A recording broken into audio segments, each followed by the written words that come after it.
माझ्या जीवनामध्ये येऊ शकतात याचं शिक्षण फार गरजेचं आहे. आणि त्यामुळे आज आपण ते शिक्षण घेण्याकरता या विषयाकडे हात घालणार आहोत. आणि त्यामध्ये लिहिलेले की जशी मंडळी ख्रिस्ताच्या अधीन असते तशी स्त्रियांनीही सर्व गोष्टीत आपल्या पतीच्या अधीन असावं आणि पतीच्या अधीन असावं. आता ह्यामध्ये जेव्हा मी पुढचे काही संदेश देणार आहे त्यामध्ये नुसतं पती पत्नी नाही तर घरातले प्रत्येक म्हणजे विवाहित स्त्री, अविवाहित स्त्री, पती, त्याचप्रमाणे तरुण भाग आणि मंडळीमध्ये जे सेवा करणाऱ्या स्त्रिया, या स्त्रियांकरिता हा महत्वाचा भाग आहे. कारण की ज्ञानाच्या अभावे मंडळींचा नाश होत आहे. आणि हे जसं जसं मी तुम्हाला सांगल त्यावरून तुम्हाला त्याचं गांभीर्य कळल की खरोखर या दिवसामध्ये हे शिक्षणाच्या अभावी स्त्रियांमध्ये, विशेष करून ख्रिस्ती स्त्रियांमध्ये म्हणूया किंवा ख्रिस्ती कुटुंबामध्ये एक भयानक परिस्थिती दिवसेंदिवस निर्माण होत आहे आणि ती आणखीन वाढणार आहे. कारण की या ज्ञानाला किंवा या सर्व शिक्षणाला सैतान एक तर मंडळीपर्यंत पोहोचू देत नाही किंवा स्त्रियांपर्यंत किंवा कुटुंबापर्यंत पोहोचू देत नाही किंवा अनेक गैरसमज असतात किंवा त्याची माहिती किंवा अभ्यास पवित्र शास्त्राचा नसल्या कारणाने जसं जग वागतं तसं आम्ही वागायला जातो. परंतु मला सांगू द्या, ख्रिस्ती लोकांची परिस्थिती जगातल्या इतर धर्मीय लोकांपेक्षा गंभीर आहे, फार गंभीर होत चाललेली आहे. कदाचित आपण म्हणू नये बाळकसाहेब तसं नाही, परंतु ही बाब निश्चितच मी आकडेवारीने देखील तुम्हाला सांगणार आहे की ख्रिस्ती समाजामध्ये स्त्रीची अवस्था किंवा कुटुंबाची अवस्था दिवसेंदिवस खराब होत चाललेली आहे. कदाचित त्यांच्याकडे फ्लॅट असतील, कदाचित त्यांच्याकडे गाड्या असतील, कदाचित त्यांच्याकडे नोकऱ्या असतील, कदाचित इंग्लिश मीडियम मध्ये ते शिकत असतील, कदाचित ते परदेशी दौराई करत असतील, पण या सर्व गोष्टी असताना देखील जेव्हा कुटुंबाच्या बद्दल विचार केला जातो, कुटुंब उद्ध्वस्त होताना दिसत आहे, कुटुंब नाशाकडे जाताना असं दिसत आहे. कुटुंबामध्ये सौख्य नाही, कुटुंबामध्ये आनंद नाही, कुटुंबामध्ये शांती नाही, कुटुंबामध्ये धार्मिकता राहिलेली नाही, कुटुंबामध्ये सर्व देहिकता व जगिकता आलेली जी कदाचित इतर धर्मियामध्ये नाही. इतक्या खालच्या किंवा आपण म्हणूया की वरच्या दर्जापर्यंत पोहोचलेलं आहे आणि ते निश्चितच कुटुंबाच्या अस्तित्वासाठी धोका निर्माण झालेला आहे. आणि अशा समयी स्त्रियांना ही बाब, अनेक स्त्रियांना किंवा पत्नींना ही बाब पटणारी नसेल की पतीच्या अधीन मी राहावं. परंतु मला सांगू द्या, ह्या शास्त्र अभ्यासाच्या नंतर किंवा ह्या 1-2 जेव्हा तुम्ही पुढे जे संदेश ऐकणार त्यानंतर तुम्हाला ही बाब पूर्णपणे पटेल की खरोखर प्रभूची योजना आहे तरी काय, अधीन म्हणजे काय आहे, अधीनता म्हणजे काय आहे याची जाणीव तुम्हाला होईल. आणि अनेकदा अधीनतेचा अर्थ असा लावला जातो की स्त्री दुबळे आहे, कमकुवत आहे आणि निश्चितच ते शारीरिकरित्या आणि ह्या निश्चितच कमी असल्या कारणाने त्यांच्यावर निश्चितच धनीपण गाजवावं, त्यांना निश्चितच दाबून ठेवावं, त्यांना निश्चितच घरामध्ये प्रेशराईज करावं. आणि अशा प्रकारे ही स्त्री जी आहे ती निश्चितच घरामध्ये एक गडीप्रमाणे किंवा एका दासाप्रमाणे जीवन जगावं असं तर नाही ना, असा विचार अनेकदा स्त्रियांच्या मनामध्ये येतो. आणि अनेकदा म्हणतात की या ज्या पवित्र शास्त्रामध्ये गोष्टी लिहिलेल्या याला 2000 वर्ष झालेले आहे, आता ह्या गोष्टी आता तेवढ्या महत्वाच्या राहिल्या नाही. कदाचित यहुदी संस्कृतीमध्ये म्हणूया, कदाचित लोक म्हणतील की त्या काळामधल्या त्या जुन्या परंपरेमध्ये या गोष्टी लागू पडत असतील, परंतु पाळक साहेब ख्रिस्ती लोक सुशिक्षित लोक आहे, 100% लिटरेसी भारतामध्ये देखील आहे जवळपास. आणि अशा अवस्थेमध्ये ह्या जुन्या गोष्टी, या रूढी परंपरेच्या बॅकवर्ड गोष्टी तुम्ही आम्हाला का सांगतात? आम्ही बायबल मानतो परंतु ह्या गोष्टी आम्हाला पटत नाही, ह्या गोष्टी आम्हाला अन्यायकारक वाटतात आणि हे ओल्ड ट्रेडिशन कृपया आम्हाला सांगू नका. आम्ही प्रार्थना करू, आम्ही बायबल वाचू, परंतु ही अन्यायकारक अट जी आहे अधीनतावाली ती आम्हाला पटत नाही. आणि आमचं कर्तृत्व काय आहे, आम्ही नोकरी करतो, आम्ही उच्च शिक्षित आहोत, आम्ही कॉन्व्हेंटमध्ये जाणार आहोत, आम्ही घरात जबाबदाऱ्या उचलतो, आम्ही पतीपेक्षा पगार जास्त कमवतो, आम्ही पतीपेक्षा काम देखील जास्त करतो, आम्ही पतीपेक्षा उत्तमरित्या संसार करतो, तरी देखील अधीनता कोणत्या, का, कसं?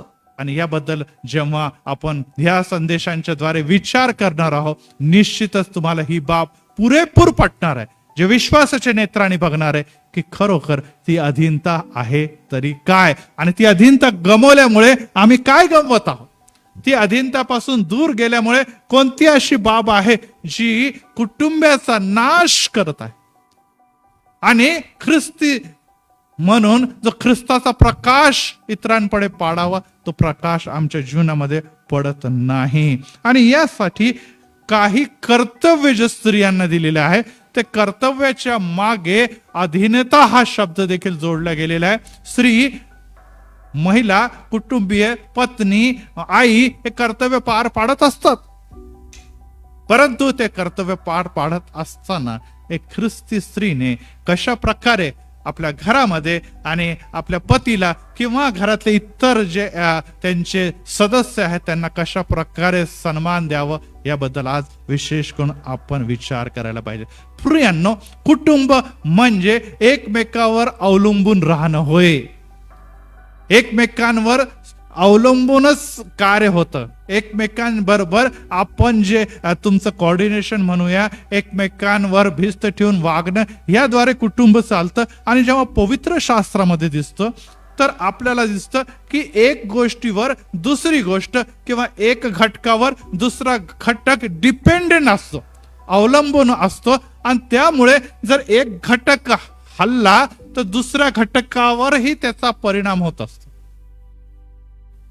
आणि त्यामुळे आपण ही बाब जाणून घेणं अतिशय महत्वाचं आहे की एक घटक हल्ला तर दुसऱ्या घटकावर काय होतं. आता आपण जर पवित्र शास्त्राकडे बघितलं तर देवदूतांच्या बद्दल जर सांगितलं तर देवदूत ह्याच्या आणि मानवाची जर तुलना केली तर काय लिहिलेलं वचन सूत्र 8 मध्ये की मानवाला, मनुष्याला देवदूतापेक्षा कितीच कमी असं निर्माण केलेलं. बरोबर आहे, कमी असं निर्माण केलेलं आहे. म्हणजे देवदूताचा लेवल हा मनुष्यापेक्षा उंच आहे. परंतु जर पवित्र शास्त्रामध्ये ही बाब जरी दाखवली तरी हे देखील तेवढंच खरं आहे की देवदूतांना मनुष्याच्या सेवा करता वारंवार देव पाठवतो. बरोबर आहे. पेरेंटिंग आपण म्हणतो की ते येऊन तुमच्यासाठी गार्जियन म्हणून काम करतात, तुमचं सहाय्यक असं असतात. आणि मी अनेकदा म्हणतो की जेव्हा आपण मंदिरात येत नाही, आपले गार्जियन दूत, आपले जे सहाय्यक दूत आहे ते मंदिराला येऊन बसतात. कारण की त्यांना माहित आहे की आजची बायबल स्टडी किंवा आजच्या जे काही शिक्षण आहे किंवा चर्चमध्ये जे काही ऍक्टिव्हिटीज आहे त्याच्यामध्ये माझा जो हा सेवक आहे, ज्याच्यासाठी देवाने माझी नियुक्ती केली, त्याच्यासाठी त्याला मंदिरात असायला हवं होतं, परंतु तो जगिक कामामध्ये गुंतलेला आहे. आणि त्यामुळे प्रियांनो, हे देवदूत जे आमचे सहाय्यक असे आहे ते उंच आहे, त्यांची लेवल हाय आहे, तरी देखील ते खाली येऊन काय करत आहे, तुम्हाला मदत करत आहे. आणि जर पवित्र शास्त्रामध्ये आपण 1 कोरिंथमध्ये बघितलं 6व्या अध्यायामध्ये, तर देवाचं वचन असं सांगतं की तुम्हाला माहित नाही का, तुम्ही येणाऱ्या दिवसामध्ये देवदूतांचा न्याय करणार. कोणाचा न्याय करणार म्हणा? देवदूतांचा. देवदूतांचा. आता मला सांगा की देवदूत आपल्यापेक्षा उच्च आहेत. देवदूत आज देखील देवाचं मुख निहारतात. देवदूत आज देखील प्रत्यक्षरित्या देवाला बघत त्याच्या कार्यसिद्धीस नेतात. आम्ही कोणी नाही तरी देखील देवदूत आमच्याकडे येतात, आमची सेवा देखील करतात. आणि काय करतात? वेळो समय असा येणार आहे की मनुष्य जे विश्वासणारे, जे भक्त जन, ज्याला संत असं म्हटलेलं आहे, परत एकदा रिपीट करतो, संत. इथे बसलेले जे पण रॅप्चर मध्ये जाणार आहे प्रत्येक संत असणार आहे, तरच त्यांना तिथे प्रवेश आहे, त्याच रॅप्चर मध्ये सहभागी होणार आहे. ते देवदूतांचा न्याय करणार आहे. उच्च पदावर आहे, परंतु कमी पदाच्या व्यक्तीसाठी तो काय आहे? नम्रता घेऊन तो लीनता घेऊन कार्य करत आहे. त्यामुळे तुमचं आणि माझं जीवन म्हणजेच आत्मिक जीवन आशीर्वादित आहे. Praise the Lord. जर त्यांनी ठरवलं तर हे घडणार आहे का? नाही. तो म्हणा अरे आम्ही कसं काय करायचं, पुढचा विषय घेऊया. त्याचप्रमाणे देवाचं वचन आम्हाला सांगतं की तुम्ही आपल्या अधिकाराचा सन्मान करा. बरोबर आहे. पवित्र शास्त्राचा शिकवणं भरपूर वर्षांपासून मी शिकवत आहे. सर्वांना माहिती आहे आपल्या अधिकारांचा सन्मान करा. आणि अधिकाराचा सन्मान करत असताना त्यांनी हे नाही सांगितलं की तो फार विश्वासू आहे, तो फार उत्तम काम करतो, तो खरोखर देवामध्ये आहे, तो देवाचा निवडलेला अभिषिक्त आहे वगैरे काय नाही लिहिलं. परंतु त्याचे पद जे आहे त्याला कोणी दिलेलं आहे? अधिकाराला देवाने दिलेलं आहे, येशूने दिलेलं आहे. त्यामुळे त्या पदामुळे त्याचा काय करायचा आहे? तुम्हाला सन्मान करायचा. जरी येणाऱ्या दिवसामध्ये आपल्याला माहिती आहे की त्या अधिकारापेक्षा आम्हाला मोठा सन्मान मिळणार आहे, परंतु आजच्या घडीमध्ये या जगामध्ये राहत असताना तो पदावर आहे, त्यामुळे आम्ही त्याचा सन्मान करणं गरजेचं आहे. हे देखील लिहिलेलं आहे. त्याचप्रमाणे आपण जर बघितलेलं तर इथे देखील आपल्याला माहिती आहे की कुटुंबामध्ये मुलांनी आपल्या आई वडिलांचा सन्मान करायला पाहिजे. कारण की त्याच्यामध्ये दीर्घायुष्य आहे, त्याच्यामध्ये त्यांची प्रगती आहे, त्याच्यामध्ये त्यांचं कल्याण आहे. या सगळ्या गोष्टी बायबलमध्ये देखील आपण बघितलं की इथे 5व्या आज्ञा दिलेली की तू आपल्या आई वडिलांचा सन्मान कर. आणि अशा प्रकारे हा सन्मान हा जो आहे ती देवाने दिलेली जबाबदारी आहे आणि ती तुम्हाला आणि मला पार पाडायला पाहिजे. कारण की ते करत असताना अनेक आशीर्वाद जे आहे ते तुम्हाला आणि मला मिळणार आहे. हे सर्व जे आहे ते डिपेंडेंट आहे. जर तुम्ही आई वडिलांचा सन्मान करणार नाही तर आशीर्वाद मिळणार नाही. तुम्ही अधिकारांचा सन्मान करणार नाही तर अधिकारांकडून तुम्हाला पाहिजे तसे यश मिळणार नाही किंवा तुमची नोकरी देखील जाईल. तुम्ही देवदूतांच्या साथी त्यांना योग्य प्रकारे सन्मान देवदूतांच्या द्वारे तुम्हाला योग्य प्रकारे त्यांना देव उद्या विचारणार आहे प्रश्न की ज्या लोकांसाठी मी या जगामध्ये तुला नेमलेलं आहे तू ते कार्य करत नाही. त्याचप्रमाणे निसर्ग, त्याचप्रमाणे मनुष्य, त्याचप्रमाणे देवदूत कोणाचा सन्मान करता? आपल्या निर्माणकर्त्या परमेश्वराचा सन्मान करतात. कारण की त्यांना सर्वांना देवाने निर्माण केलेलं आहे. Praise the Lord. नाही करून चालेल का? तुम्ही नाही नाही नाही पाळक साहेब नाही करणार, नाही तसं चालणारच नाही. आणि जर तुम्ही नाही करत तर त्याचं प्रतिफळ तुम्ही प्रत्येक गोष्टीमध्ये भोगणार आहे. देवदूत प्रतिफळ भोगल, अधिकाराचा सन्मान नाही केला मनुष्य प्रतिफळ भोगल. इथे लिहिलेलं आहे ज्या प्रकारे मुलं सन्मान नाही करणार तर मुलांना त्याचं प्रतिफळ भोगावं लागेल. आणि आम्ही देवाचा सन्मान करणार नाही तर आम्हाला प्रतिफळ भोगावं लागणार. परंतु प्रियांनो, स्त्री ही पतीच्या अधीन असावं ही देवाची आज्ञा आहे. आणि हे करत असताना मी फार मोठी आहे आणि मी फार ग्रेट आहे आणि मी फार शिक्षित आहे, मी खूप ज्ञानी आहे आणि मी पैसा कमवते आणि मला असं आहे, माझं घरचं असं आहे, अशा प्रकारच्या गोष्टी घेऊन जर ते पतीचा सन्मान करत नाही तर मला सांगू दे तिला आशीर्वाद मिळेल काय? ते देवाचं सोडावं ते दूरची गोष्ट आहे. या जगामध्ये पण संसार चालेल का त्यांचा? नाही चालणार. या जगामध्ये देखील ती जगाची राहटी चालणार नाही. आणि ही बाब तुम्हाला आणि मला लक्षाला पाहिजे की सिस्टम देवाने बनवलेलं आहे आणि त्या सिस्टमचा पहारेकरी, त्या सिस्टमची देखरेख, त्या सिस्टमवर निगराणी ठेवण्याचं काम देव करत आहे. आणि देवाने आता मी जेवढी चेन सांगितली त्या सर्वांवर देवाचं निरीक्षण आहे आणि त्यामुळे तिथे आशीर्वाद जपलेले आहे.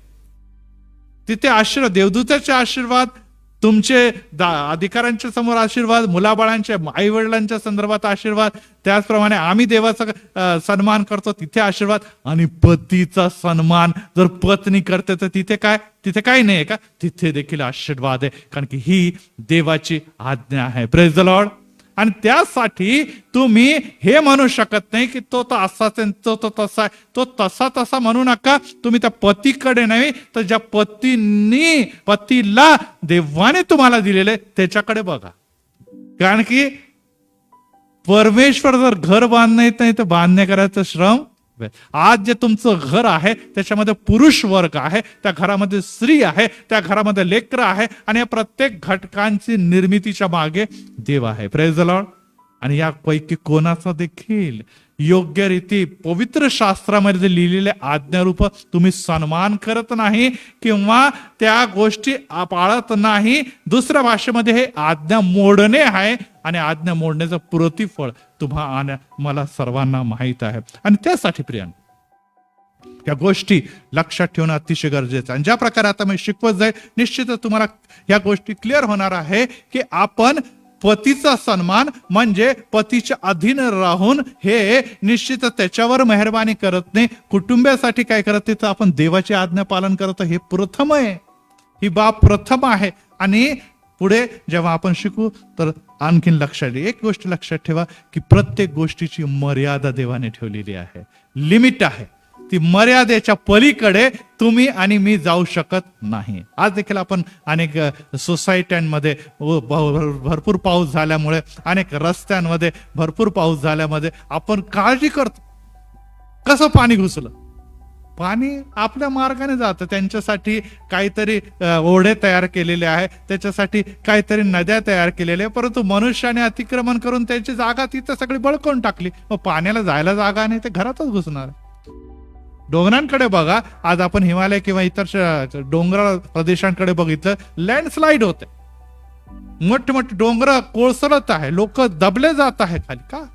कारण की आम्ही त्या डोंगरांवर पण अतिक्रमण करायला मागे पुढे बघितलं नाही. त्याचा परिणाम तुम्हाला आणि मला भोगावाच लागत आहे. आणि अशा प्रकारे पूर बघा, सुनामी बघा, भूमिकंप बघा किंवा आपण बघूया उष्णतेत वाढ, प्रदूषण वाढवलं आपण, त्यामुळे आता टेम्परेचर 50 काही आता फार मोठी, पुण्यामध्ये कधी 45 बघितलं का आपण, पण यावेळेस 46 पण गेलेलं होतं. अमेरिकेमध्ये 50 होतं.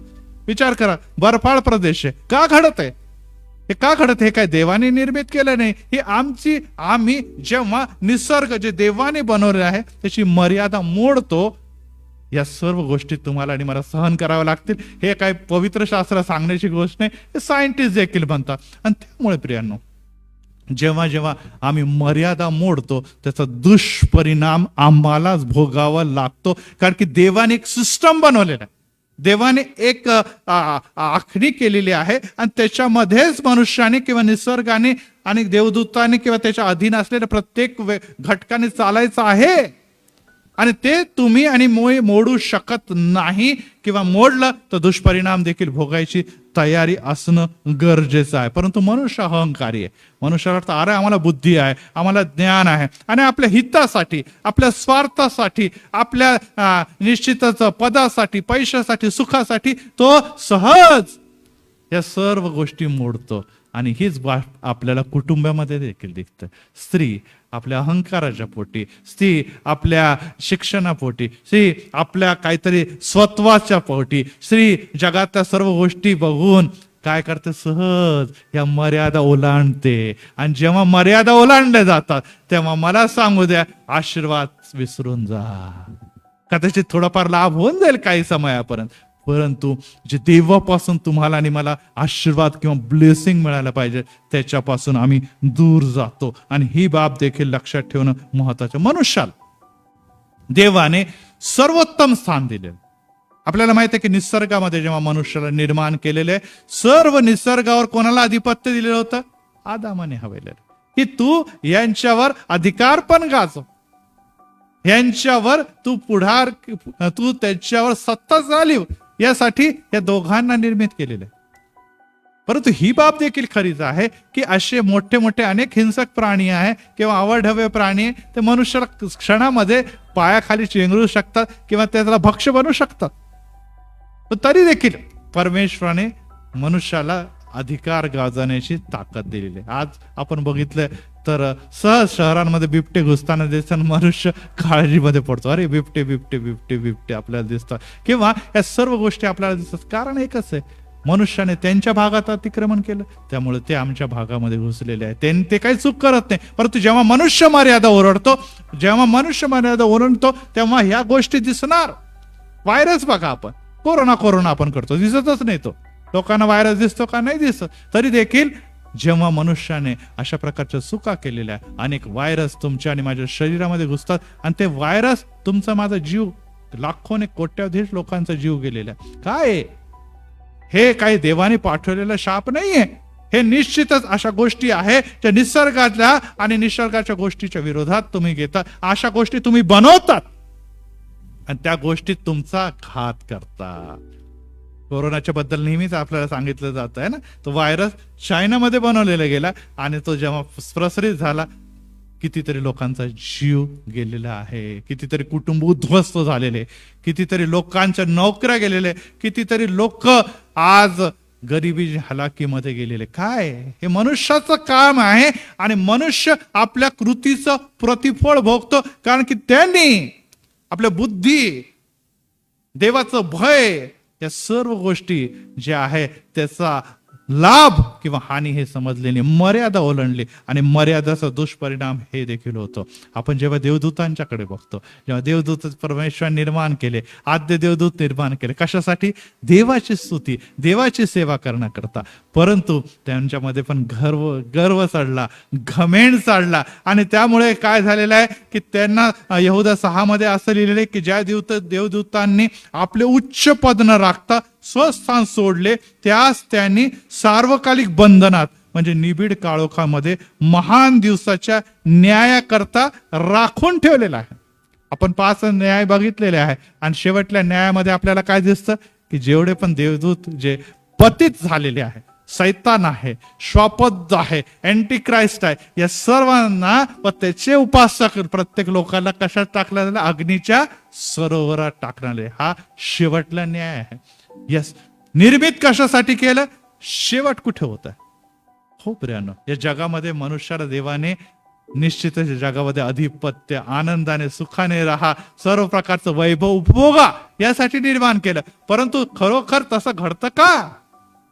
सैतान एंट्री करतो आणि तुमचं घर, एदेन बाग किंवा जगातल्या कोणत्याही गोष्टी सहज सैतानाच्या आहारी गेल्यामुळे आणि देवाच्या आज्ञा मोडल्यामुळे आणि मर्यादा आपण सोडल्यामुळे काय घडत आहे? नाश, नाश आणि नाश दिसून येतं. आदम आणि हवाने तेच केलं. सैतानाला संधी दिली, सैतान त्याच्या जीवनामध्ये प्रवेश केला आणि सैतान म्हणतो देव निश्चितच तुला उल्लू बनवत आहे, देव तुला मूर्ख बनवत आहे. या सर्व गोष्टी कधी देखील घडणार नाही. आणि घडलं तेच, मनुष्याने त्याच्यावर विश्वास ठेवला आणि त्याने निश्चितच त्याच मार्गाचा अनुकरण केलं जे लुसिफरने केलेलं होतं. त्याने देखील आज्ञा मोडली, तो गेला सैतानाच्या मागे आणि दुष्परिणाम त्याला भोगावा लागलेला आहे. आणि त्यामुळे प्रियांनो, योहान 2 अध्याय 17 वचनामध्ये योहान याने प्रकारे म्हणतो की जग व त्याची वासना ही नाही तशी होत आहे, पण देवाच्या इच्छेप्रमाणे करणारा सर्व काळ राहतो. म्हणा, जगाची वासना ही नाही तशी होत आहे, परंतु देवाच्या इच्छेप्रमाणे करणारा सर्व काळ राहतो. यस, आज कुटुंबियामध्ये देवाची इच्छा कमी आणि काय काय जगाच्या वासना, जगाचा पैसा, जगाचं पद, जगाच्या सर्व प्रकारच्या गोष्टी याच्या मागे लागलेल्या आहे. आणि यामुळे काय लिहिलेलं आहे की यामुळे ते नाशाकडे चाललेले आहे. परंतु जे देवाच्या इच्छेप्रमाणे त्याचं वचन समजतात, ते आपल्या जीवनामध्ये त्याचं अवलंबन करतात आणि त्याच्या देवाच्या आज्ञा पाळत त्याच्या मागे चालतात, त्यांच्याबद्दल काय लिहिलेलं आहे की तो सर्व काळ राहतो. Praise the Lord. यस, कदाचित त्याच्या घरी गरिबी असेल, कदाचित त्याच्या घरी अडचणी असतील, कदाचित त्याच्या घरात समस्या असेल, परंतु त्याच्या घरामध्ये येशूची म्हटलेली शांती असणार, येशूची म्हटलेल्या सर्व प्रकारच्या प्रार्थनाशील असणार, येशूची सेवा त्याच्या घरात असणार आणि विशेष करून त्याची प्रीती येशूवर आणि इतरांवर आणि विशेष करून घरच्या लोकांवर पण असणार. आणि या सर्व गोष्टी त्याला कुठे घेऊन जाणार आहे? त्याला सार्वकालिक जीवनाकडे घेऊन जाणार आहे. त्याचं घर हे स्वर्ग बनतं, नरक नाही. आज आपल्यापैकी अनेक जण जे आहे ते घरासाठी राबतात. काही चुकीची बाब नाही, करा, श्रम करा.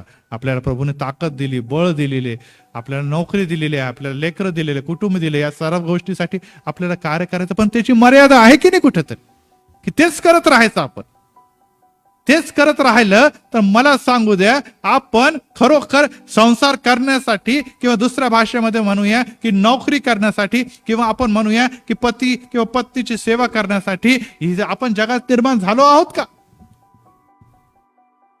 आणि जर आपण झालेलो आहोत तर मग मेल्यानंतर काय? अहो, रिटायर होणार आपण. जगामध्ये प्रत्येकाला काही दिवसानंतर रिटायरमेंट घ्यावं लागतं आणि रिटायरमेंट नंतर तिची सेवा संपते. आपण पती आहे, पत्नी म्हातारे होतात, त्यांचं कार्य बंद पडतं. परंतु देवाची सेवा आणि देवाचा आशीर्वाद हे सार्वकालिक आहे. Praise the Lord. या गोष्टीच्या संपुष्टात येणार आहे. आज पती आहे, पत्नी आहे, उद्या त्याच्यापैकी एखादा पुढे जाईल किंवा एखादा डिस्टर्ब होऊन जाईल. घरामध्ये मुलं आहे, संसार करतील, बाहेर निघून जातील, इतरत्र जातील. ह्या सर्व गोष्टी टिकून राहणार आहे का? नाही. कोणी देखील सांगू शकत नाही. आज ज्या गोष्टी आहे त्या 50 वर्षानंतर किंवा 20 वर्षानंतर किंवा 10 वर्षानंतर कदाचित पुढच्याच वर्षी बदलूनही जातील.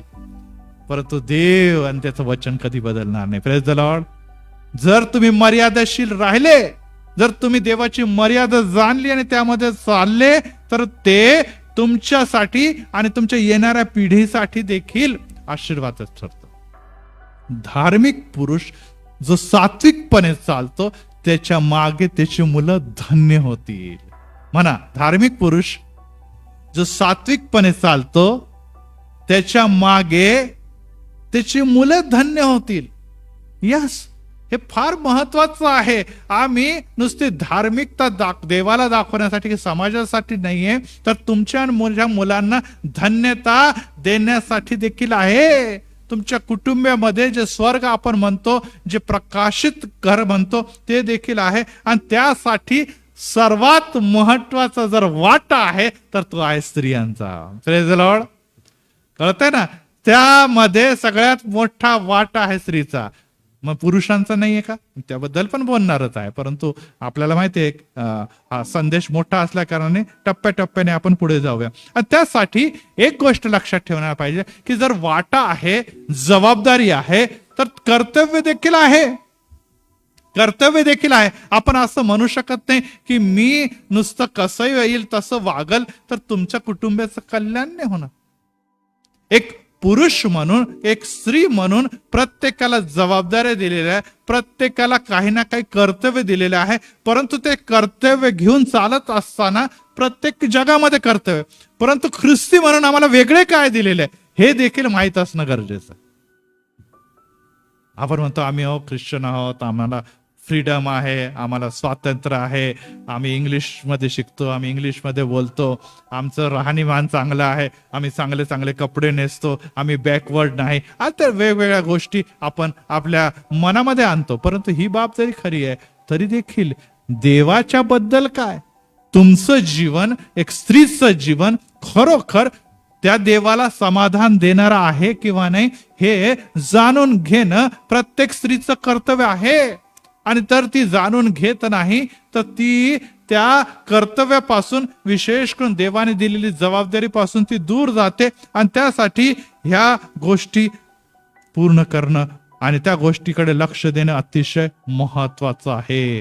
आणि त्यामुळे हे कर्तव्य करत असताना मीपणा जेव्हा येतो की मी तर बाई सगळं घरातलं करते, माझ्याशिवाय तर घराचा पानच हालू शकत नाही, मी म्हणाल तेच व्हायला पाहिजे, आणि जर मी म्हणते तसंच होतं तर बघा घराची किती भरभराट झालेली आहे, ह्यांना तर काही कळतच नाही, ह्यांना तर काय घरामध्ये लक्षच राहत नाही, मी सगळं काही चालवते आणि त्यामुळे आज या सगळ्या गोष्टी आलेल्या. यस, कदाचित ह्या गोष्टी खरं देखील असतील, परंतु हा मीपणा घातक असू शकतो.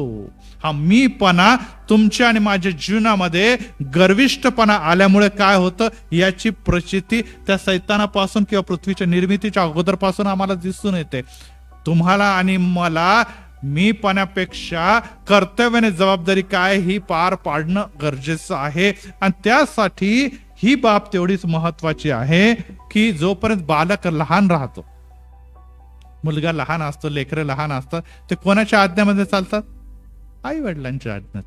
कोणाच्या आज्ञेमध्ये चालतात? शाळेत जातात, टीचर्सच्या आज्ञेमध्ये चालतात. कारण की या सर्व आज्ञा पालनाच्या द्वारे त्यांच्या जीवनामध्ये काय लागते? शिस्त लागते, त्यांच्या जीवनाला डिसिप्लिन लागतं. आणि त्यामुळे त्यांच्या करिअर म्हणा, त्यांच्या फ्युचरचं आपण म्हणतो की खरोखर हा शिस्तबद्ध आहे, हा डिसिप्लिन व्यक्ती आहे, त्यामुळे ह्याचं कल्याण निश्चित आहे.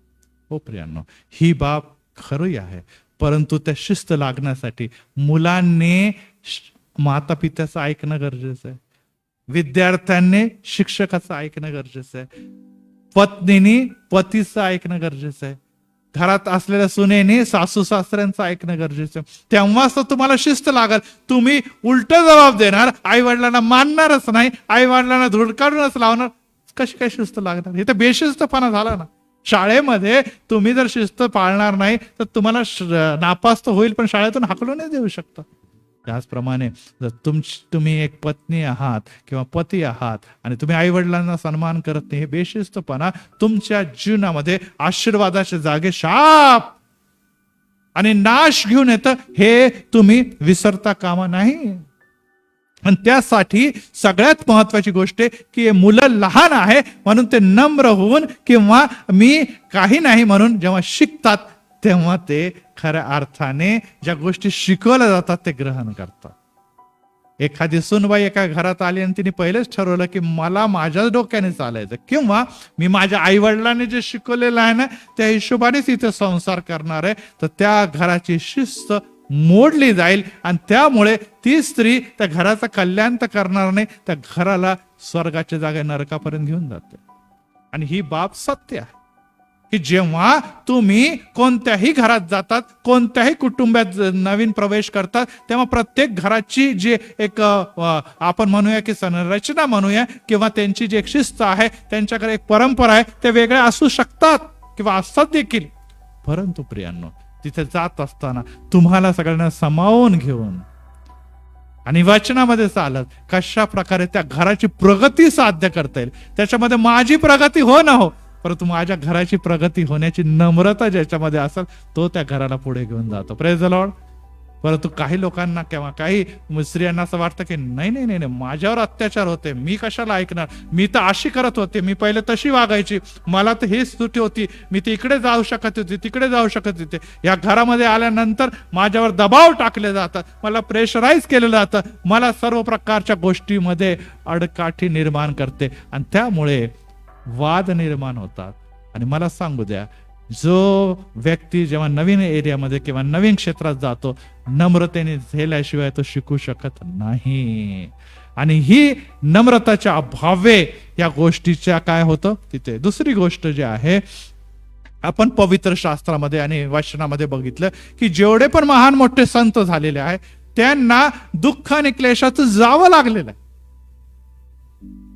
जेवढे पण इथे पवित्र शास्त्रामध्ये आपण बघितले की जेवढे संदेष्टे झालेले आहे, आणि येशू देखील म्हणतो संदेष्टांचा नाश करणारा यरुशलेमा. त्यानंतर आपल्याला माहिती आहे प्रेषितांच्या कृत्यामध्ये जे काही आपल्याला दिसतात प्रेषित, त्यांच्यापैकी 11 प्रेषित जे आहे आणि त्यांच्या बरोबरचे प्रथम आद्य वडील जन आहे ते सर्वांना मारावं लागलं. मारणारे लोक कोण होते?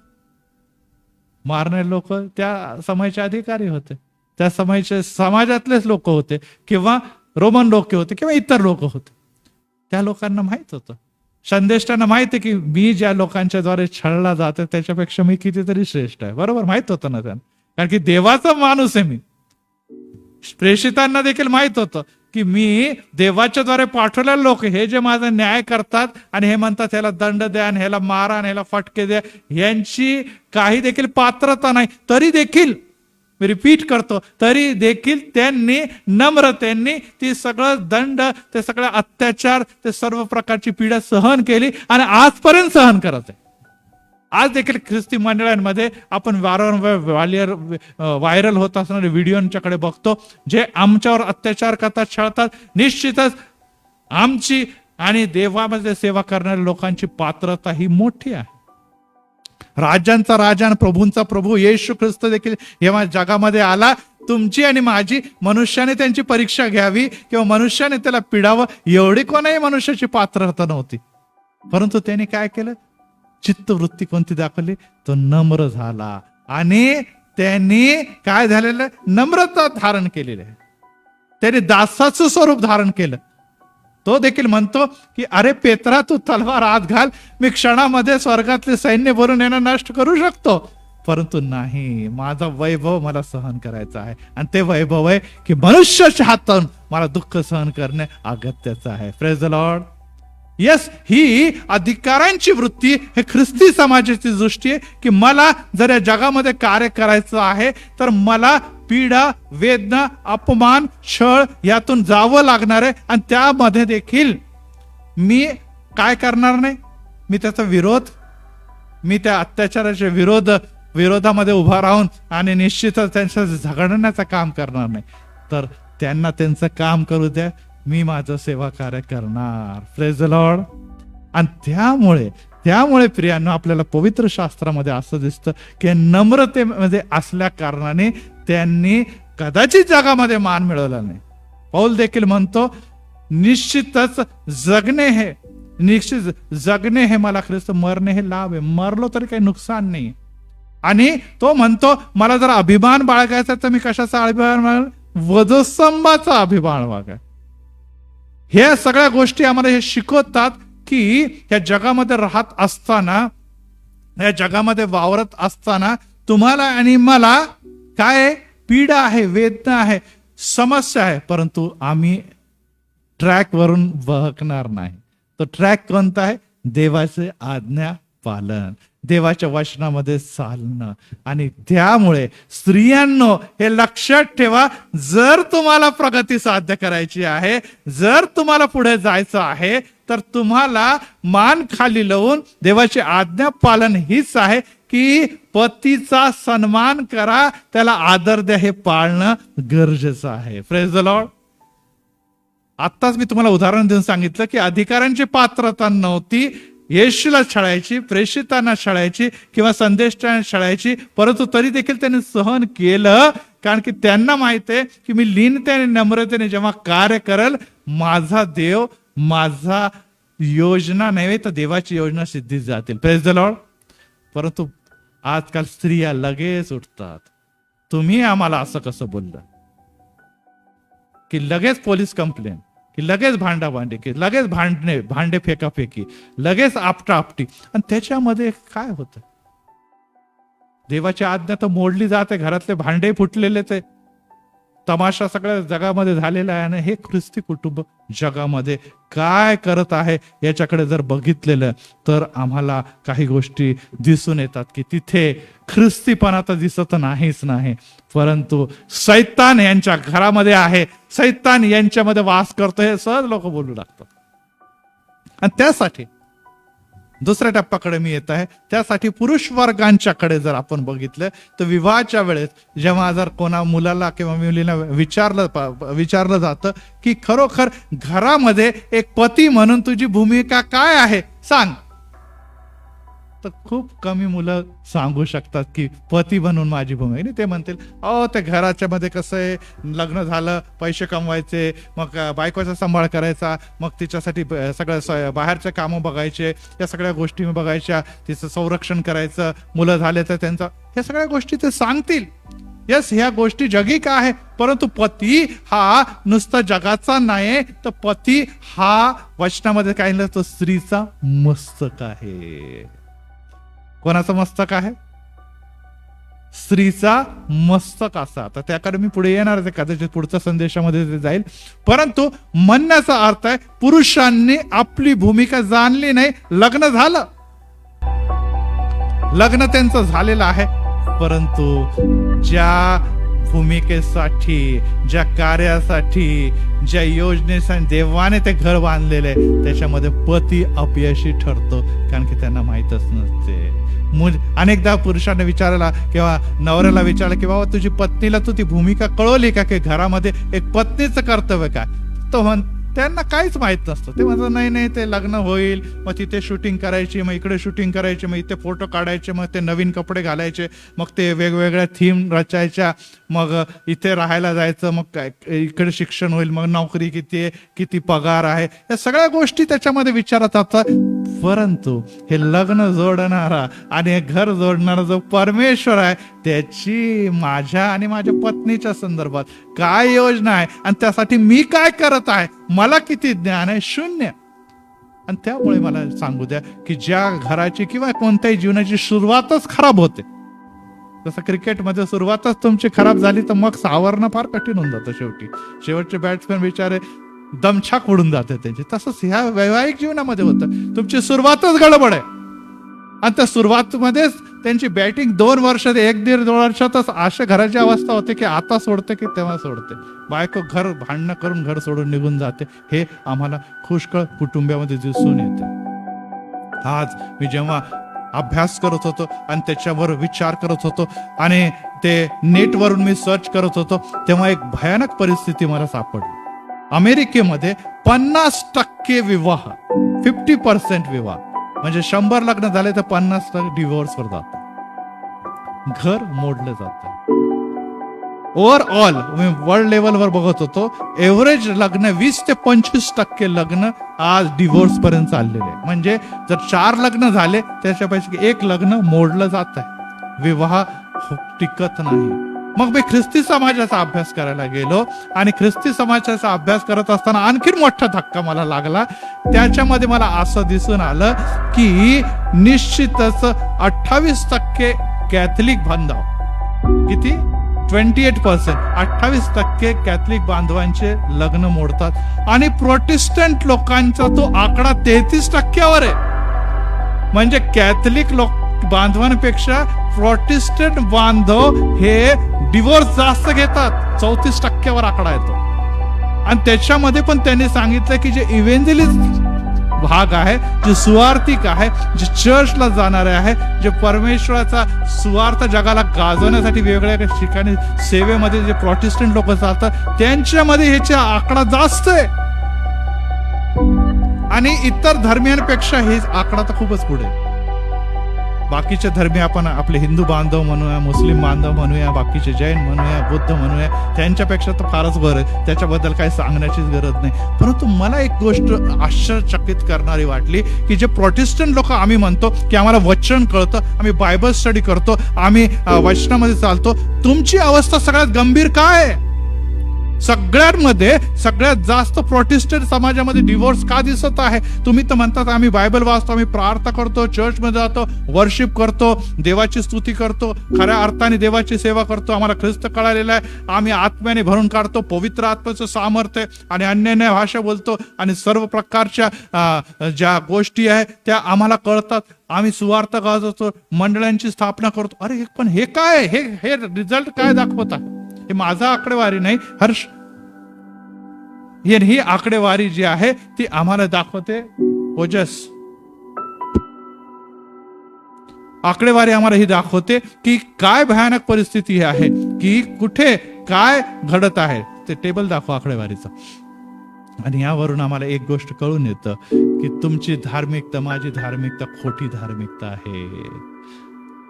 ही गोष्ट खरी आहे की जे जास्त देवामध्ये चालतात, प्रार्थनेमध्ये चालतात, देव त्यांच्यावर अटॅक पण जास्त करतो. ही बाबी खरी आहे, ही बाबी निश्चितच खरी आहे. परंतु तुम्ही आणि मी आज देखील देवाला योग्य प्रकारे जाणून घेतलं नाही, त्यामुळे ह्या गोष्टी घडत आहे.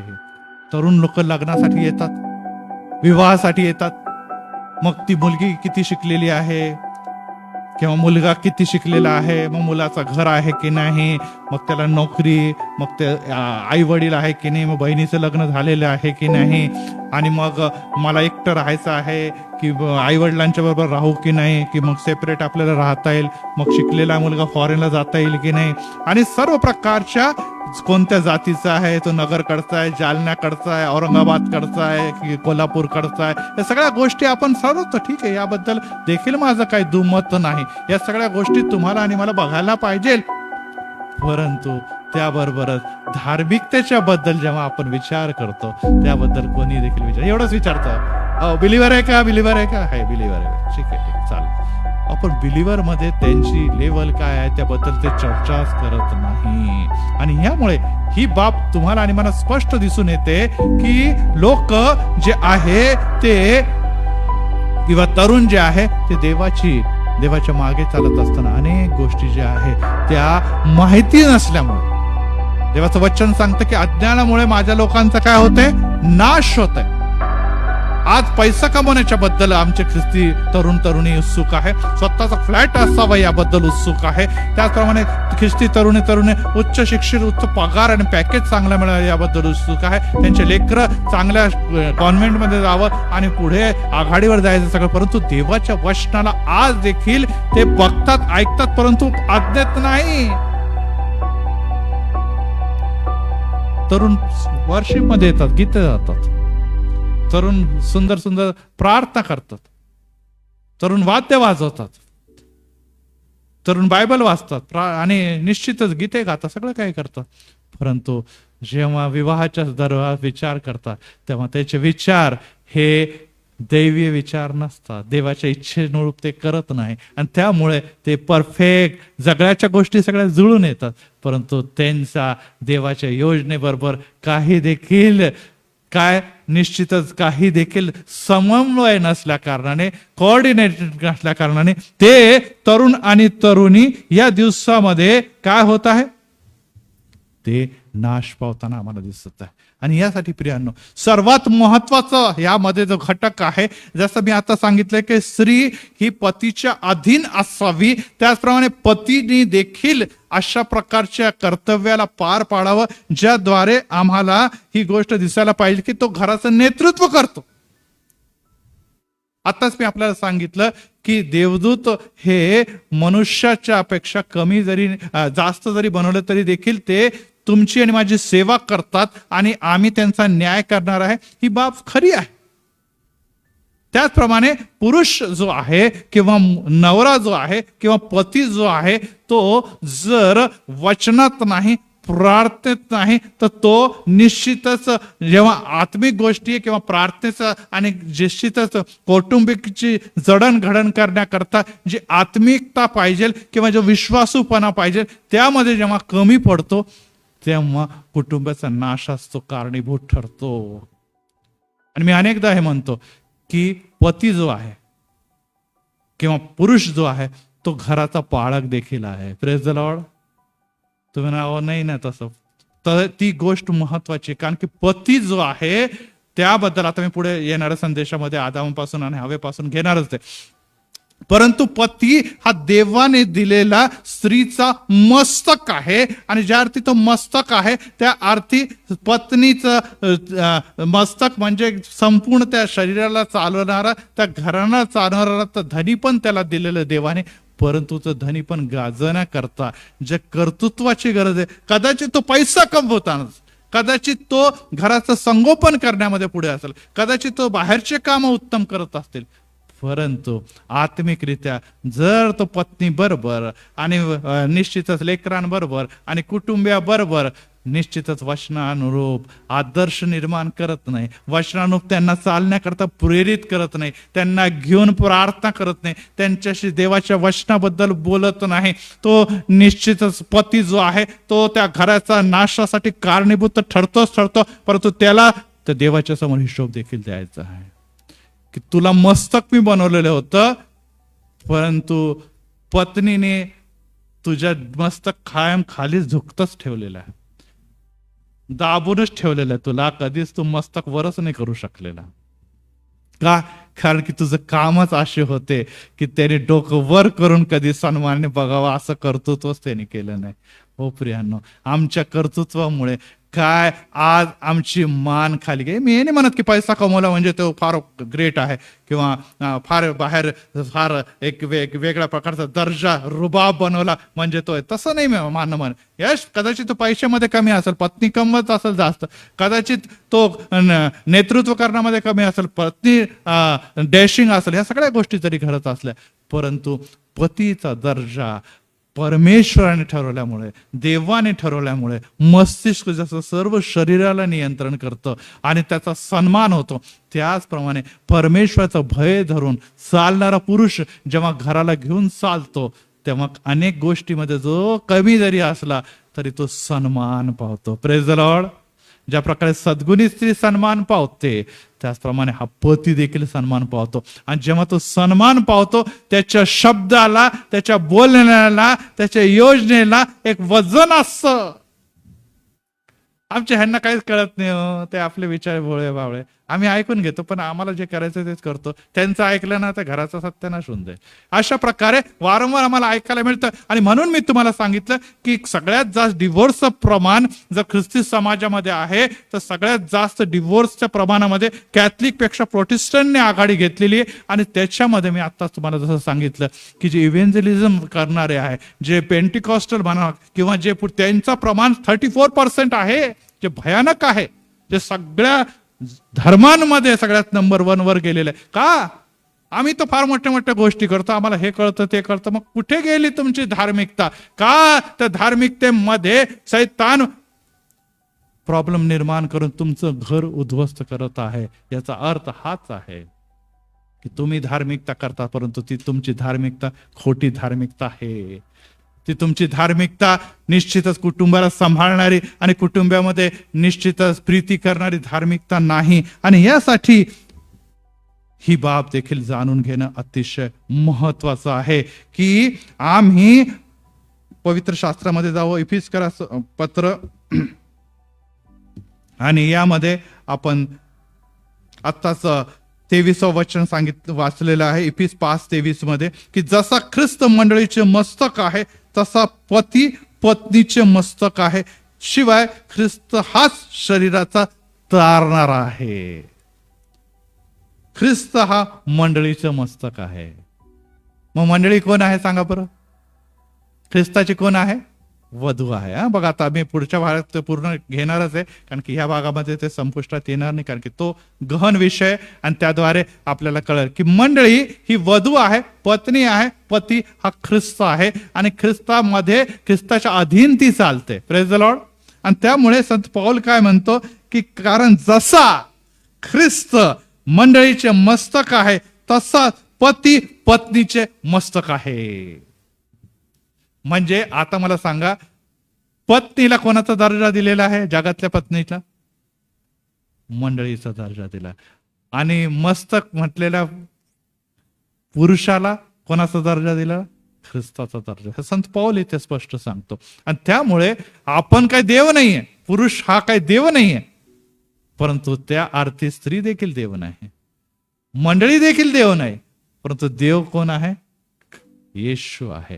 मंडळी त्याला समाधान देणारे, संतोष देणारी जी मंडळी असते, त्याची सेवा करणारी मंडळी, त्याची योजनेने चालणारी मंडळी, त्याच्यावर तो देव प्रीती करतो. जे चुकलेले बहकलेले लोक त्यांना देखील तो एकत्र करतो यासाठी की सर्व लोकांनी शेवटपर्यंत टिकावं आणि त्या देवाची योजना जी आहे की त्यांना सार्वकालिक जीवनाचा लाभ मिळावा, तारणाचा लाभ मिळावा, त्यापर्यंत न्यावं. आता पतीच्या बद्दल आपण जर विचार केला तर पती खरोखर त्या ख्रिस्ताच्या अनुरूप आपलं जीवन जगतो का? खरोखर पती आणि घराचा नेतृत्व करणारा हा जो पुरुष आहे त्याच्याकडे बघून असं वाटतं का की ह्याच्यामध्ये आणि ह्याच्या जीवनाच्या द्वारे ख्रिस्ताचा प्रकाश इतरांना दिसतो? आणि जर दिसत नाही तर यासाठी पुरुष वर्गाने त्याला गांभीर्याने घेणं गरजेचं आहे. ख्रिस्ताने काय केलेलं आहे? आपल्या मंडळीसाठी, आपल्या वधूसाठी काय केलेलं आहे? तो जगामध्ये येऊन त्याने आपले प्राण देखील अर्पण केलेले आहे. Praise the Lord. हे ख्रिस्ताने नुसतं तिथे सिंहासनावर बसून दादागिरी केली नाही मंडळीवर. ख्रिस्ताने त्या सिंहासनावर बसून नुसतं ऑर्डर सोडलेले नाही. ख्रिस्ताने नुसतं सिंहासनावर बसून नुसतं प्रार्थना ऐकून तिचे उत्तर दिले नाही. पुरुषाने आपल्या पत्नीसाठी व घरासाठी म्हणतो ना, मे तेरे लिए मरने को भी तयार हो, ती वृत्ती दाखवण्याची गरज आहे. यस, ख्रिस्ताने आपल्या वधूसाठी, त्या पतीने आपल्या पत्नी आणि घरासाठी आपले प्राण वधस्तंभावर अर्पिले, यासाठी की या मंडळीचा किंवा या घराचा जो नाश होणार होता तो नाश या अर्पणाच्या द्वारे कशामध्ये बदलावा? विजयामध्ये बदलावा. Praise the Lord. Yeshu Khrist हा या जगामध्ये येऊन तो मालक असून, निर्माता असून देखील या जगाच्या क्लेश आणि दुःखाला त्यांनी सहन केलं. परंतु पतीला वाटतं, अरे बायकोच्या समोर असं केलं तर माझं इज्जत काय, मेरी कॉलर काय, मेरी मुझ कट जाएंगे. बायकोच्या समोर नमला, काय म्हणतील माझे आई वडील, काय म्हणतील समाज. हो प्रियांनो, ही बाब आपण बाजूला ठेवणं गरजेचं आहे. तुमचं स्टेटस, तुमचं परंपरा, तुमची रूढी, या सर्व गोष्टी तुम्ही बाजूला ठेवणं गरजेचं आहे. आणि प्रीती करणारा जो आहे तो कशालाही भीत नाही. तर तो नेहमी काय करतो, ज्याच्यावर तो प्रीती करतो त्याच्यासाठी सर्व काही करायला तयार होतो. आज माझी मुलं, माझी पत्नी, माझे आई वडील जर हरवलेले आहे तर मी प्रीतीपूर्वक त्याला कवटाळून देवाच्या जवळ नेण्याची गरज आहे. Praise the Lord. दांडा घेऊन, काठ्या घेऊन त्यांना झोडून काढणारे पती नकोय. हे देव देखील करू शकला असता, परंतु त्यांनी प्रीतीने मंडळी जिंकलेली आहे. Praise the Lord. त्यांनी दादागिरी प्रीती जिंकल्याने, नाही तर ह्याला काळाला कृपेचा काळ कधीच म्हटला नसता, न्यायाचा काळ म्हटलं गेलं. परंतु त्यांनी प्रीतीने जगाला जिंकलेला आहे. आणि ज्या अर्थी प्रीतीने जिंकलेला आहे त्याचप्रमाणे पतीने देखील प्रीतीने आपल्या पत्नी व घराला जिंकणं गरजेचं आहे. दुसऱ्या बाजू जर बघितलं, पत्नीने काय करावं, आणि पत्नीच्या बद्दल असं आपल्याला दिसतं की येशू जर मारायला तयार झाला, परंतु पत्नीने किंवा मंडळीने काय केलेलं आहे, मंडळीने त्याचं मरण हे माझ्यासाठी मेलेलं आहे, माझ्यासाठी दुःख सहन केलेलं आहे, माझ्यासाठी माझ्या येशूने अपमान केलेला आहे, त्यामुळे मी माझ्या देवाच्या आज्ञेमध्ये चालणार. Praise the Lord. मी देवाच्या मागे मागे चालणार. माझ्या देवाने एवढं दुःख सहन केलं, माझ्या जीवनामध्ये जरी दुःख आलं, माझ्या जीवनामध्ये जरी प्रॉब्लेम आला, माझ्या जीवनामध्ये समस्या आल्या, तरी देखील मी त्याच्यामुळे मागे हटणार नाही. माझी जी प्रीती आहे देवावर ती निरंतर टिकणार आणि वाढतच जाणार आहे. Praise the Lord. यस. आज पती असा बोलला, स्वयंपाकच नाही करायचा, स्वयंपाक केला तर मिरची जा, किंवा म्हणायचं आता तुम्ही मला बोलले ना, तुम्ही तुमचं बघा, आज स्वयंपाक होणार नाही. आणि बिचारा काय करणार होता. आणि अशा प्रकारे आपण खुन्नस जो प्रकार जो आहे, किंवा जसं तू करतो मग त्याचं तसंच मी उत्तर देणार, अशा प्रकारची वृत्ती जेव्हा उभी राहते, तेव्हा खरोखर त्या मस्तकाच्या बद्दल तुमची प्रीती आहे का, हा प्रश्न निर्माण होतो. कारण की त्याला कुठेतरी असं वाटतं किंवा तिला असं वाटतं की माझा पती माझ्यावर अन्याय करतो, माझ्यावर अत्याचार करतो, मला निश्चितच दाबून ठेवण्या करून दादागिरी करण्याचा प्रयत्न करतो. आणि असं करत असताना मला देखील त्याच्या विरोधात उभं राहून माझं अस्तित्वाची लढाई लढायची आहे, माझं स्वत्वाची लढाई लढायची आहे, आणि मी देखील काहीतरी हे दाखवायचा प्रयत्न करणार. आणि हे एकमेकांना स्वत्वामध्ये वाढणारे हे आणि पती आणि पत्नी 34% डिव्होर्सवर प्रोटेस्टंट समाजापर्यंत पोहोचलेले आहे. जो आकडा भयानक आहे. म्हणजे 3 लग्नापैकी 1 लग्न मोडत आहे, हे सद्य परिस्थिती आहे. तुम्ही जा आणि सर्च करा नेटवर, आणि माझ्यामध्ये पण मी दाखवलेलं आहे, जे सगळ्या समाजांमध्ये नंबर 1 वर आहे, प्रत्येक धर्मामध्ये नंबर 1 वर आहे. काय आम्ही येशू करतो, येशूची प्रीती जाणतो, येशूचं वधस्तंभ जाणतो, येशूच्या पवित्र आत्मा जो आम्हामध्ये पाठवला तो तुमच्यामध्ये कार्य करतो. मग ही दयनीय अवस्था का झावावी, ह्याचा विचार करणं गरजेचं आहे. आणि त्याबद्दलच मी तुम्हाला येणाऱ्या दिवसामध्ये शिकवलं. आणि त्यामुळे 29व्या वचनामध्ये लिहिलेलं आहे, कोणीतरी जोरात वाचा, 5:29 मध्ये संत पौल इफिस 5:29 मध्ये काय लिहितो, कोणी आपल्या देहाचा द्वेष केला नाही तर तो त्याचे पालन करतो. कोणी आपल्या देहाचा, म्हणजे कोणी म्हणजे कोणी, मस्तक आपल्या देहाचा कधी पण द्वेष करणार नाही. म्हणजे प्रभू येशू ख्रिस्त मंडळीचा कधी देखील द्वेष करणार नाही, तर त्याचं काय करणार आहे, पालन पोषणच करणार आहे. पुढे तसंच ख्रिस्त देखील मंडळीचं पालन पोषण करत असतो. परंतु 3व्या वचनामध्ये, कारण तुम्ही आणि मी त्याचे अवयव आहोत. आपल्या पायाला लागलं, आपल्या हाताला लागलं, किंवा आपल्या पोटाला भूक लागली तर बरं डोक्यापर्यंत जातं, डोकं दुखतं, हो काय आज उपास होता, हो डोकं दुखायला लागलं, मग पायाला दिसतंय, रात्रभर झोपच आली नाही, डोळ्याला डोळाच लागे ना, वेदना होतो, तेव्हा पाय दुखणं, हात दुखणं, प्रत्येक गोष्टीमुळे हे डोक्यावर आणि डोक्याच्या जे काय शांततेवर आणि डोक्याच्या नॉर्मल लाईफवर परिणाम होतो. आज घरातले लोक जर दुखवलेले आहे आणि पती ढाराढोळ झोपतो, याचा अर्थ हाच आहे की निश्चितच त्या पतीला त्या घराच्या बद्दल काळजी नाही, परंतु आमचा देव डुलकी घेत नाही आणि त्याला झोप पण लागत नाही, तो तुझा रक्षक आहे. Praise the Lord. तो तुझ्या उजव्या हाताला तुला सावली आहे, दिवसा सूर्य रात्री चंद्र याची बाधा होणार नाही असा परमेश्वर तुम्हाला म्हणतो.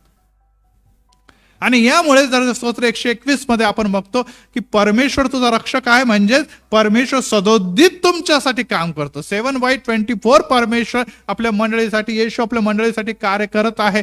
एवढं कार्य आपण करत नाही एक पती म्हणून, तरी देखील तुमचे आणि माझं लक्ष घराच्या प्रगतीसाठी करायचं. आणि वारंवार मी सांगितलंय की पैसे कमवणं, धन कमवणं, फ्लॅट बांधणं, फॉरेन मध्ये जाणं, इंग्लिश मीडियम मध्ये शिकवणं, बँक बॅलन्स बनवणं, यामध्ये प्रगती नाही. ही प्रगती देहिक प्रगती आहे. आणि आताच आपण वचन वाचत असताना सांगितलं की जो जगाच्या देहिक गोष्टीकडे लागतो तो सार्वकालिक गोष्टी गमावतो. याला आपण प्राधान्य न देता आपली धार्मिकता आणि नीतिमत्व जो ख्रिस्तामध्ये एक पती म्हणून तुम्हाला प्राप्त झालेलं आहे, एक मस्तक म्हणून ख्रिस्ताला प्राप्त झालं, ज्या प्रकारे ख्रिस्तानी मंडळीसाठी घोषित केलेला आहे आणि तो कार्य करत आहे, तसं पतीने करायला पाहिजे. काही जण म्हणते पाळकचा वेळच नाही मिळतो, एवढं घरासाठी करावं लागतं. जर वेळ मिळत नाही तर याचा अर्थच हा आहे की तुम्ही पैसा कमवणं, धन कमवण्यामध्येच गुंग आहात. येणाऱ्या दिवसामध्ये जेव्हा हल्ले तुमच्यावर होतील, जेव्हा तुमच्यावर अटॅक होतील, देव तुमच्या बाजूने नसणार. पतींनो, देव तुमची बाजूने नसणार. का? कारण की तुम्ही त्याला वेळ दिलेला नाही. आणि आज अनेक मंदिरांमध्ये दुःखाने सांगावं लागतं, खेदाने सांगावं लागतं, स्त्रियांची संख्या जास्त, पुरुषांची संख्या कमी. कारण की त्यांना बहुत काम असतात, बहुत जबाबदाऱ्या असतात, बहुत गोष्टी करायच्या असतात, परंतु देवासाठी वेळ नाही. आणि मग कशा प्रकारचं कर्तव्य तुम्ही पार पाडतात, या प्रश्न स्वतःला त्यांनी विचारणं गरजेचं आहे. आणि मग जर पत्नी उठून म्हणते की माझा नवरा काही कामाचाच नाही, माझा नवरा जो आहे तो देवामध्ये चालत नाही, माझा नवरा जो आहे तो वचनामध्ये चालत नाही, बाळक साहेब मी किती प्रार्थना करते, मी किती त्याच्यासाठी रडते, मी किती त्याच्यासाठी आग्रही आहे, परंतु माझा नवरा सुधरत नाही. आणि एक दिवस ती देखील देवापासून दूर जाते. आणि अशा समय मग हे जे डिवोर्स मी आपल्याला 34% सांगितलं तिथपर्यंत तरुण लेकरं पोहोचत आहे. कारण की त्यांनी या सर्व गोष्टी ज्या ह्यामध्ये लिहिलेल्या आहे ते केलेले नाही. पुढे जर वचन आपण वाचलेलं आहे 31 वचन मध्ये लिहिलं आहे, म्हणून पुरुष आपल्या आई बापाला सोडून आपल्या पत्नीशी जळून राहील आणि ते एक देह होतील. ख्रिस्ती समाजामध्ये एकदम उलट आहे. बाकीच्या धर्मामध्ये पत्नी किंवा मुलगी घर सोडून पुरुषाच्याकडे येते, बरोबर आहे ना. बहुराणी आई आहे, बहुराणी आहे, पत्नी आमच्या घरामध्ये, मुलगी आमच्या घरात आली, नवरी आमच्या घरामध्ये आलाय. ह्याच्यामध्ये उलट लिहिलेलं आहे. पुरुष जो मेन आहे, जो मस्तक आहे, तो आई बापाला सोडून. आणि लोक म्हणतात बरोबर आता अभि मेरी शादी हो गई, मम्मी डॅडी नवा फ्लॅट. काही तर सुरुवातीलाच म्हणतात का हो आणखी दुसरा फ्लॅट आहे की नाही. आणि दुसरा फ्लॅट असेल तर मग लग्नासाठी मुली तयार होतात का? कारण की महिना दीड महिना आपला टाइमपास करायचा की लगेच सामान शिफ्ट तिकडे. हम दो हमारे दो.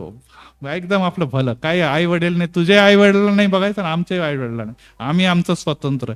इथे वचनच हे सांगतं, कारण की पुरुष आपल्या आई बापाला सोडून पत्नीशी जडून राहील आणि ती उभयता एक देह होत आला. एक देहाच्या बद्दल मी पुढचा संदेश पूर्ण त्याच्यावरच आहे, त्यामुळे मी आता त्याकडे जास्त देणार नाही. परंतु प्रियांनो, ह्याचा अर्थ हा नाही की पुरुषाने किंवा मुलाने आपलं कर्तव्य विसरावं. जो आपल्या दिसणाऱ्या आई वडिलांना प्रीती करू शकत नाही, ज्यांनी त्याचं संगोपन केलं, ज्यांनी प्रतिपाळ केला, लहानाचा मोठा पर्यंत इथपर्यंत घडवलेला आहे, त्या आई वडिलांना सहज सोडून तो पत्नीच्या मागे जातो. तो 2 महिने 3 महिने आता नवी आलेल्या पत्नीच्या बरोबर किती आनंदाने सन्मानाने संसार करत, हे काही फार सांगण्याची गरज नाही. ज्यांनी आपल्यासाठी रक्त आटवलं, ज्यांनी आपल्यासाठी घडवण्यासाठी हवं नाही ते तुम्हाला पुरवलं, त्याला सोडून तुम्ही सहज जातात आणि ते म्हणतात मम्मी डॅडी आता बाय बाय, तुम्ही तुमचं बघा, आम्ही आमचं चाललेलो आहोत. आणि अशा प्रकारे मी नाही म्हणत पत्नीने त्यांना फिरवलं, परंतु आजकालचा दृष्टिकोनच तो आहे, आम्ही आमचं बघू. आणि अशा प्रकारे ते आई वडिलांची आज्ञा, आई वडिलांचा देव, आई वडिलांचे संस्कार हे सर्व सहज सोडून ते काय करतात, वेगळा संसार थाटतात. आणि हे उभयता जरी एक देह झाले, परंतु त्या देहामध्ये संस्काराबरोबर देव नसतो. आणि जेव्हा देव नसतो तेव्हा अशाच घरांमध्ये सगळ्यात जास्त डिवोर्सचं प्रमाण आहे. आई वडिलांच्या बरोबर राहत, माता पिता मी नाही म्हणत आहे की असं घडू नये, परिस्थितीमुळे असं होऊ शकतं, तुमच्या वेगवेगळ्या ठिकाणी तुम्हाला एकटं राहावं लागतं, परंतु तुम्ही आई वडिलांना सोडणं याचा अर्थ नुसतं घर बदलणं नव्हे, तर आई वडिलांचा संस्कार, आई वडिलांचा देव, आई वडिलांची प्रीती ह्याला तुम्ही जेव्हा टाकून वेगळे काहीतरी विचार करतात तेव्हा मला सांगू द्या, नाश हा ठरलेला आहे. नाश हा ठरलेला आहे. कारण की तुम्ही जे वडील ज्याच्याबद्दल आपण आता 5वी आज्ञा बघितली, आई वडिलांचा सन्मान करतो, सन्मानापासून दूर गेलेला आहात. मग आम्ही आई वडिलांना पैसे पाठवू, मग आई वडिलांची फोन करू, मग सकाळी आईला फोन करते, मी दुपारी आईला, ह्या सगळ्या गोष्टी जरी घडत असल्या तरी मला सांगू द्या प्रियांनो, आई वडिला जे गोष्टी तुमच्यासाठी एक पिता म्हणून देतात त्यापासून तुम्ही दुरावलेला आहे. आणि वचनामध्ये पुढे असं लिहिलेलं आहे, आणि हे रहस्य मोठे आहे, पण मी ख्रिस्त आणि मंडळी याच्या संदर्भाने बोलत आहे. संत पौल म्हणतो की हे जरी मी सगळं पती पत्नीचं रहस्य जरी तुम्हाला सांगत आहे, परंतु हे रहस्य जे आहे ते कोणासाठी आहे? मंडळीसाठी देखील आहे. आणि मंडळीचं रहस्य मी आता पती पत्नीवर लागू करत आहे. Praise the Lord. म्हणजे संसार आणि तुमचा संसार किती वर्ष होतं? विवाह झाल्यानंतर कोणी 50, कोणी करतं सिल्वर जुबली करतं, कोणी गोल्डन जुबली करतं, कधी कधी काही लोक असतात ते 70-75 वर्षे संसार करतात. परंतु येशू आणि मंडळीचा सार्वकालिक आहे. Praise the Lord. हा जो संसार आहे मंडळीचा म्हणजे वधूचा आणि वराचा, हा सार्वकालिक संसार आहे. आणि देवाची ही इच्छा आहे, देवाची ही इच्छा आहे की त्या प्रकारे तुम्ही आपल्या पत्नीला आणि पत्नीने आपल्या पतीला मस्तक समजून त्याच्या आज्ञेत अधीन राहून चालणं, हे संसार जे आहे कदाचित जगामध्ये तुम्ही फार वर्ष मर्यादितच समयापर्यंत करू शकणार, परंतु त्याच्याद्वारे जे आशीर्वाद मिळतात ते तुम्हाला सार्वकालिक जीवनापर्यंत घेऊन जातात. Praise the Lord. Praise the Lord. हे सार्वकालिक जीवनापर्यंत घेऊन जातात. परंतु इथे तुम्ही कमी पडले, तिथे तुम्ही कमी पडले, तसा संसाराचा तर नाश आहेच आहे, परंतु तुमच्या आत्म्याचा नाश, तुमच्या मुलाबाळांचा आत्म्याचा नाश हा ठरलेला त्याच्यापासून तुम्हाला.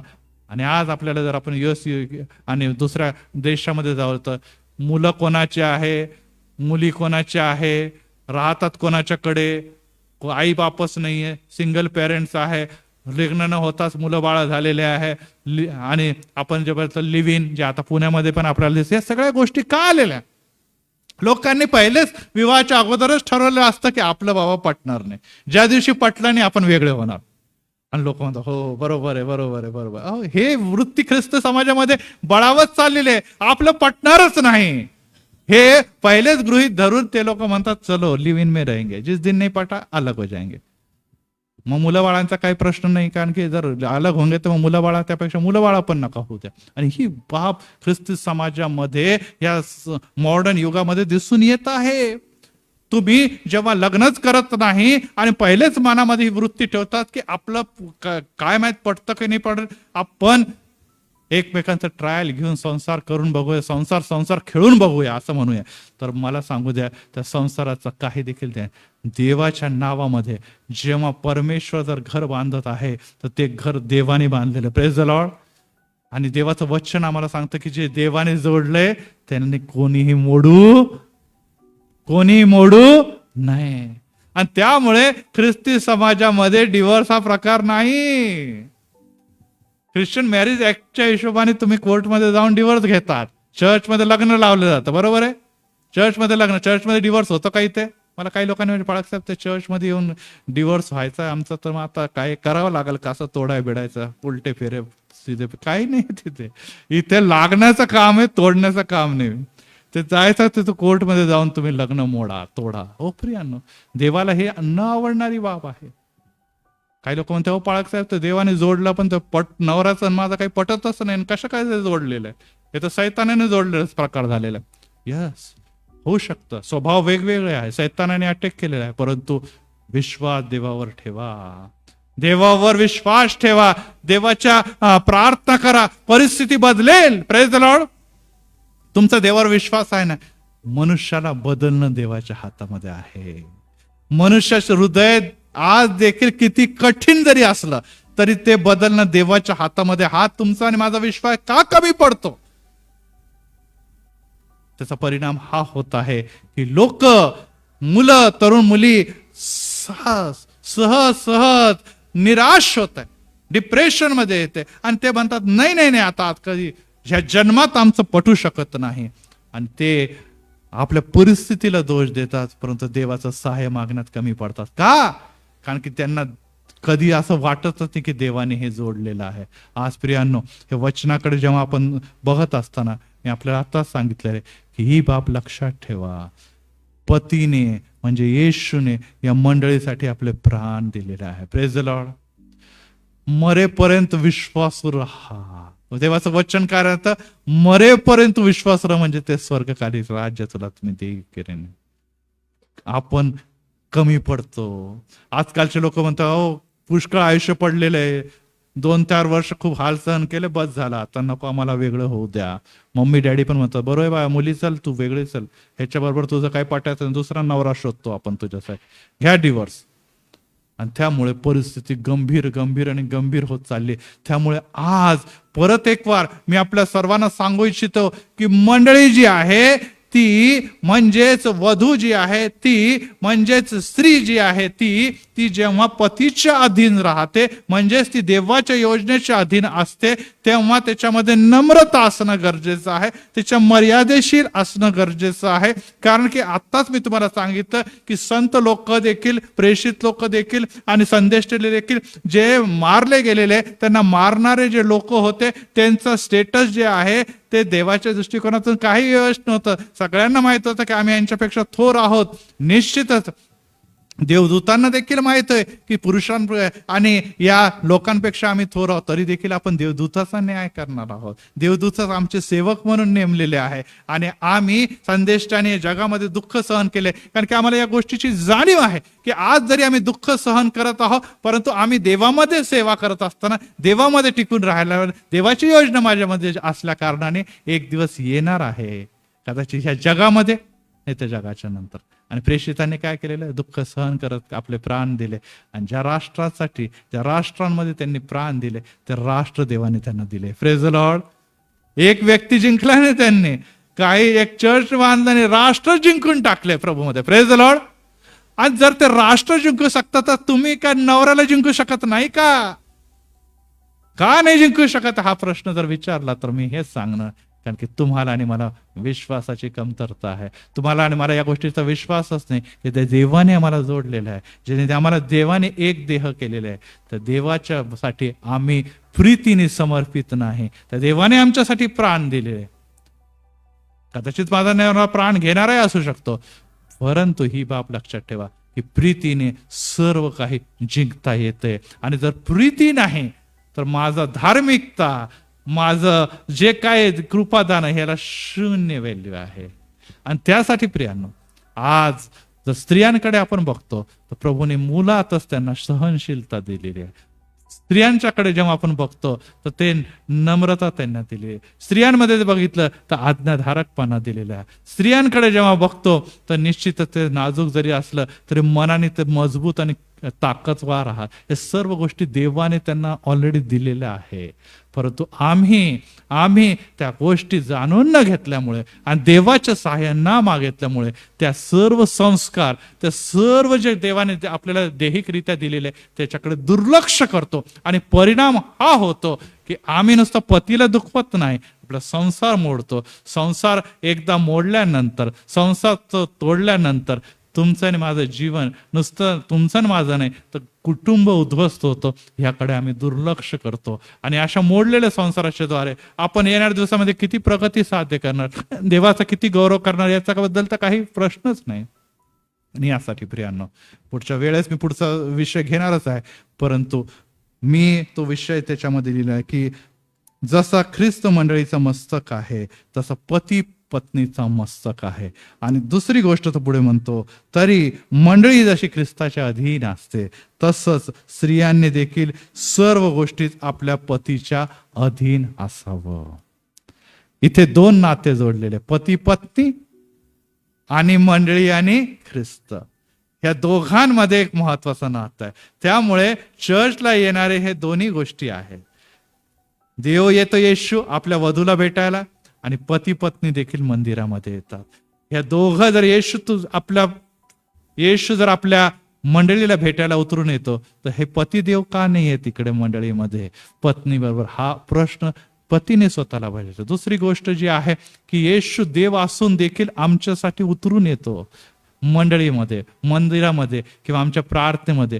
तर पत्नी का नम्रतेने आपल्या पतीबरोबर त्याच्या दुःखामध्ये उतरून येत नाही? ती म्हणते तू तुझं बघ बाबा, तुझ्यामुळे तुझ्या करणीमुळे तू भोगतोय, मला कशाला तू अडवतो? तू भोग केलंय ना, तूच भोग आणि तूच सहन कर, आम्हाला त्याच्या जोडू नको. आणि अशा प्रकारे आपण त्याचा दुर्वास करतो. आणि पत्नी स्वतःचा विचार करू लागते, तेव्हा निश्चितच त्या घरामध्ये प्रीती राहत नाही. त्या प्रीतीला, त्या घराला, त्या निश्चितच विचारांना, त्या ऐक्याला तडा जातो. आणि मग सैतान या संधीचा लाभ घेत हळूहळू हळूहळू त्या घराला फोडू इच्छितो. आणि आज जे मी तुम्हाला सांगितलंय, 34% प्रोटेस्टंट समाजामध्ये, जो कॅथलिक पेक्षा पण कितीतरी जास्त व इतर धर्मांपेक्षा तर खूपच जास्त आहे, त्याबद्दल विचार गंभीरतेने करण्याकरता हा विषयचा हा पहिला भाग मी तुमच्याकडे आणलेला आहे. पुढच्या भागामध्ये आपण हा बघणार आहोत की खऱ्या अर्थाने पत्नी आणि पती, स्त्री आणि पुरुष कसे एक देह आहेत. आणि जर ते एक देह आहेत, तर ते एक देह म्हणून कशा प्रकारे देवाची सेवा आणि कुटुंबाच्या द्वारे देवाचा गौरव करून घेतील. इथेच आपण थांबूया.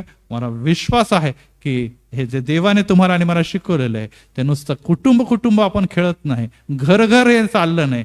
इथे देव आणि मंडळीचा देखील सहभाग आहे. त्यामुळे तुम्ही, परत एक बार मी रिपीट करतो, मंडळी आणि देवाला सन्मान द्या. देवाला सन्मान देण्यासाठी मंडळीमध्ये या. मंडळी मला सन्मान, देवाला गौरव देण्यासाठी पवित्र शास्त्र वाचा. नुसतं वाचणं पुरेसं नाही, तर ते आज्ञा पालन करा. आणि जी प्रीती देवाच्या ठेवती, ती प्रीती जगाला सगळ्यांना दाखवण्याच्या अगोदर आपल्या पत्नीला पहिले प्रीती दाखवा, पत्नीने आपल्या पतीला प्रीती दाखवावी. आणि जर ही प्रीती निश्चितच येशूप्रमाणे आणि मंडळीप्रमाणे जर असेल, तर एक वेळेस येणार आहे की देव तुम्हाला तर स्वर्गीय स्थानामध्ये घेऊन जाणार. Praise the Lord. ज्या घरामध्ये आत्ताच नरक आहे, आत्ताच घरातली अवस्था नरकी अवस्था आहे, तर स्वर्गीय राष्ट्रात प्रवेश करण्यासाठी कसा काय तयार होणार हा विचार करणं. यस, आज जरी नरकी अवस्था आहे, परंतु देवासाठी अशक्य नाही. ती बदलू शकतो. परंतु सर्वात पहिले ते बदलण्यासाठी आपण नुसतं प्रार्थना करणं पुरेसं नाही, तर आपल्यामध्ये बदल आणणं पुरेसं आहे. आपण स्वतःला बदलत नुसतं प्रार्थना करतो, पाळक साहेब प्रार्थना करा, ब्रदर या प्रार्थना करा, सिस्टर या प्रार्थना करा, आमचे प्रॉब्लेम आहे, आम्ही सुधारणार नाही, तर मला सांगू द्या, कधी देखील त्याच्यामध्ये बदल घडणार नाही. कारण की आमचा देव जबरदस्ती करणार नाही, तर आमचा देव निश्चितच तुमच्या आणि माझ्याकडून, जसं तो म्हणतो की वधस्तंभ उचलून तुझ्या मागे चाला.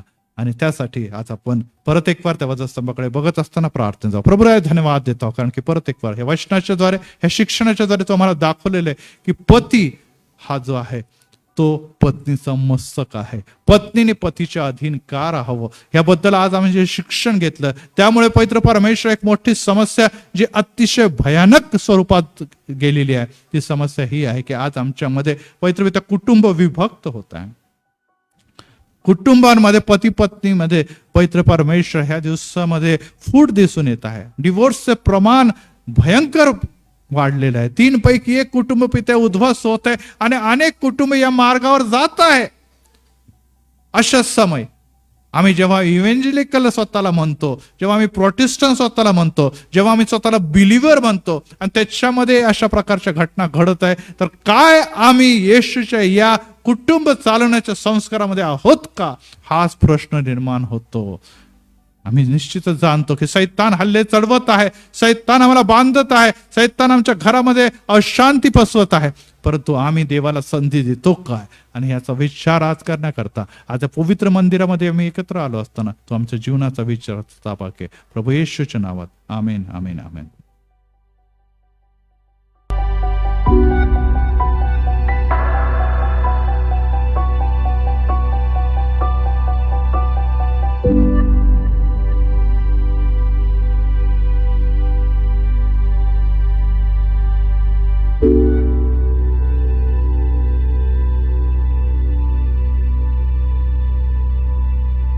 आहे.